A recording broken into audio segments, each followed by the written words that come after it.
Hello students, আজ আমরা phrasal ভার্বের উপর আরেকটা ক্লাস দেবো, যেটা হচ্ছে ইংলিশ ভোকাবুলারির মধ্যে পড়ছে। আশা করি এগুলো তোমাদের পরীক্ষায় বিভিন্নভাবে হেল্প করবে এবং তোমাদের যে ভোকাবুলারি সেটা আরও এনরিচ করতে সাহায্য করবে। তাহলে চলো আজকের ক্লাস শুরু করে দেখে নেওয়া যাক। প্রথমে হচ্ছে ক্যারি অন।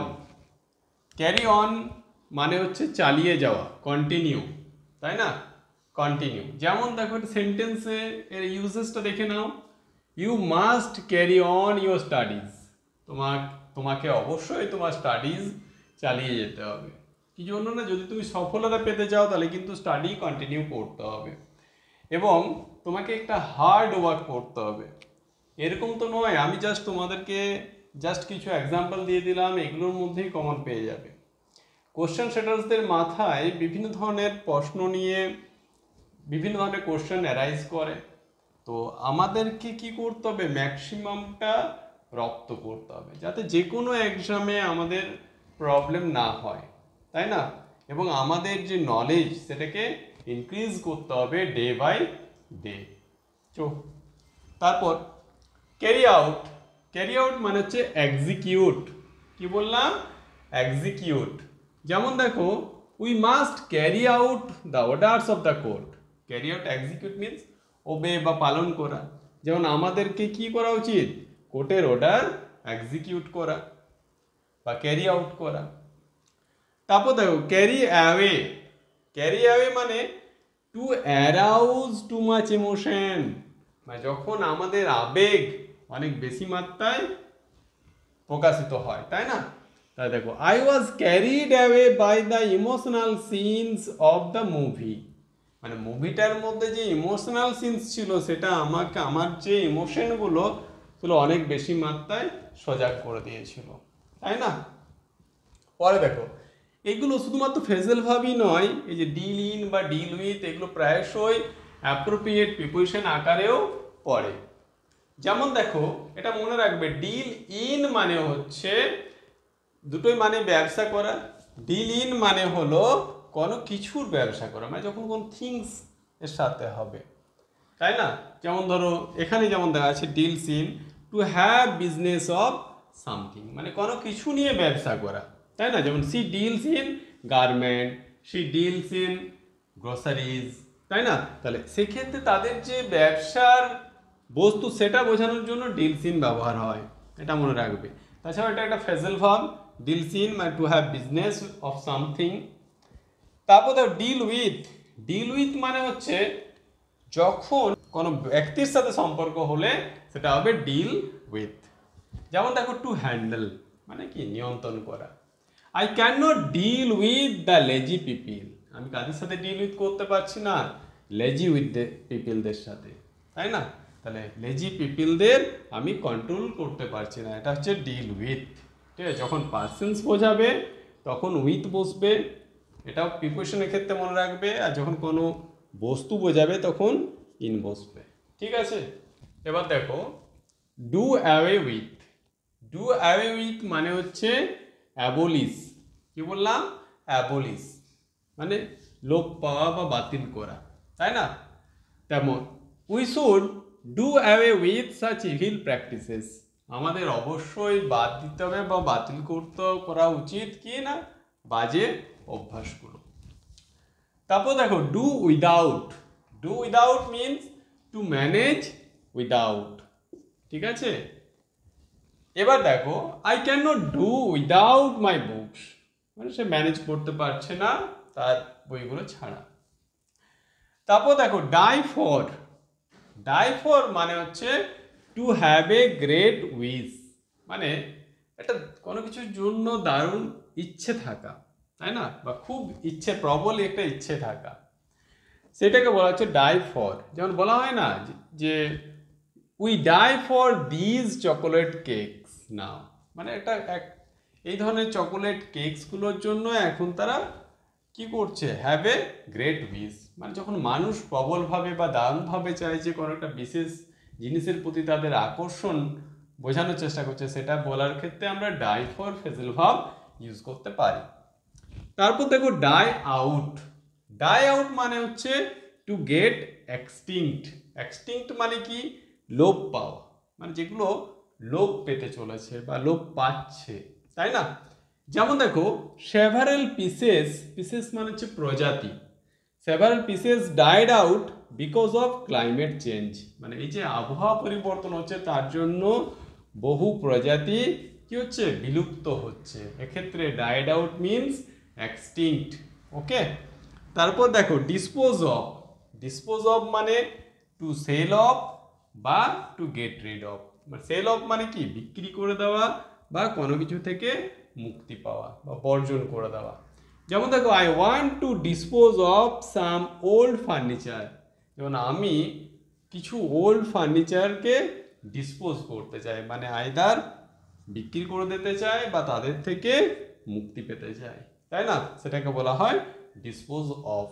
দেখো drag on. Drag on means stretch, মানে টেনে নিয়ে যাওয়া, তাই না? The court cases drag on for years, মানে কোর্টের যে কেসগুলো সেগুলো কি বছরের পর বছর চলতে থাকে। যেমন তোমরা জানো যে সরকারি কর্মচারীদের যে ডিএ কেস, সেটা কি হচ্ছে? ড্র্যাগ অন ফর ইয়ার্স, তাই না? তারপর দেখো ড্রাইভ আউট। ড্রাইভ আউট মানে হচ্ছে to make someone run away, মানে কারুকে চলে যেতে বা পালিয়ে যেতে, রান অ্যাওয়ে মানে পালিয়ে যাওয়া, ফ্লি, তো চলে যেতে বা পালিয়ে যেতে বাধ্য করা। যেমন দেখো drive out the cattle from the field, মানে জমির থেকে ওই ক্যাটেলসগুলোকে তাড়িয়ে দেওয়া বা চলে যেতে বাধ্য করা, সেটা হচ্ছে drive out. Drive out means to make someone run away. তারপর দেখো ড্রপ ইন। ড্রপ ইন মানে হচ্ছে টু কাম সাডেনলি, মানে হঠাৎ করে এসে পড়া। যেমন দেখো সাম গেস্ট ড্রপড ইন ইয়েস্টারডে, মানে কিছু গেস্ট হঠাৎ করে এসে পড়েছিল। তারপরে ইট ইনটু। ইট ইনটু মানে হচ্ছে উইকেন্ড, মানে দুর্বল করে দেওয়া, টু উইকেন্ড, দুর্বল করে দেওয়া, তাই না? যেমন দেখো corruption is eating into hour system, মানে করাপশন আমাদের সিস্টেমটাকে কি করছে? দুর্বল করে তুলছে, তাই না? তারপর দেখো enter into. Enter into means to start বা get involve in. To start মানে কি? কোনো কিছু শুরু করা বা কোনো কিছুকে তে ইনভলভ হয়ে পড়া।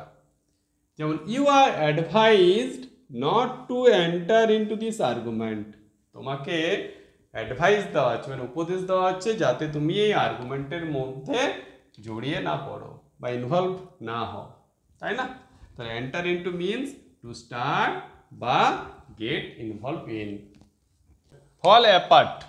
ফল অ্যাপার্ট মানে টু ব্রেক ইনটু পিসেস, মানে টুকরো টুকরো হয়ে যাওয়া বা ভেঙে টুকরো টুকরো হওয়া। Every part of this instrument is falling apart, ঠিক আছে?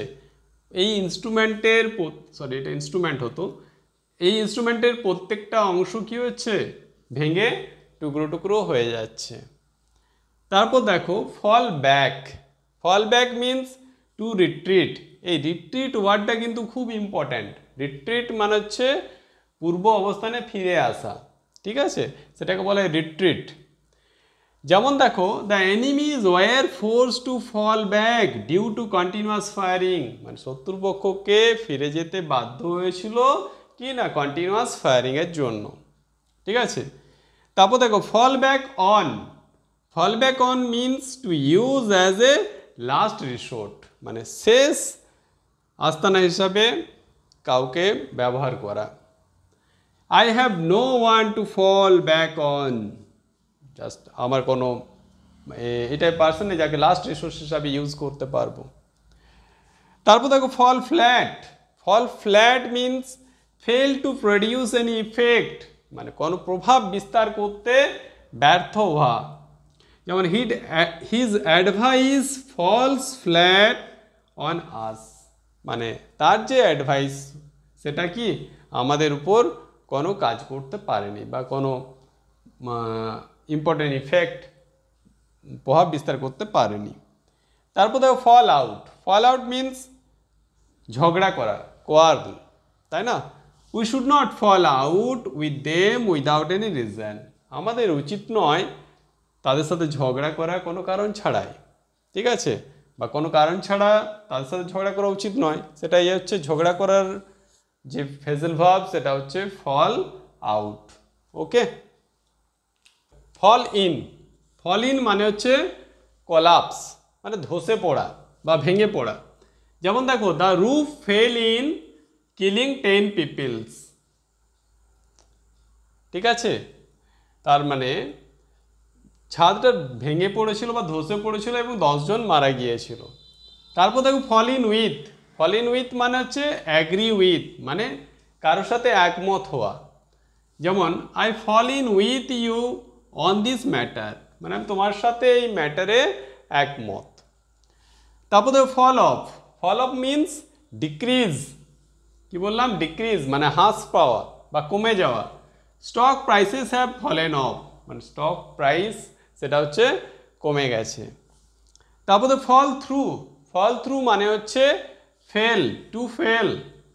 The plans fell through due to your mistake, মানে এই যে প্ল্যানসটা সেগুলো ব্যর্থ হয়েছিল তোমার ভুলের জন্য। Figure out means to understand. Figure out মানে আন্ডারস্ট্যান্ড, মানে বুঝতে পারা। যেমন দেখো, I am unable to figure out the meaning of this অ্যাম্বিগিউয়াস statement. প্রথমে এই অ্যাম্বিগিউয়াস ওয়ার্ডটা জেনে রাখো।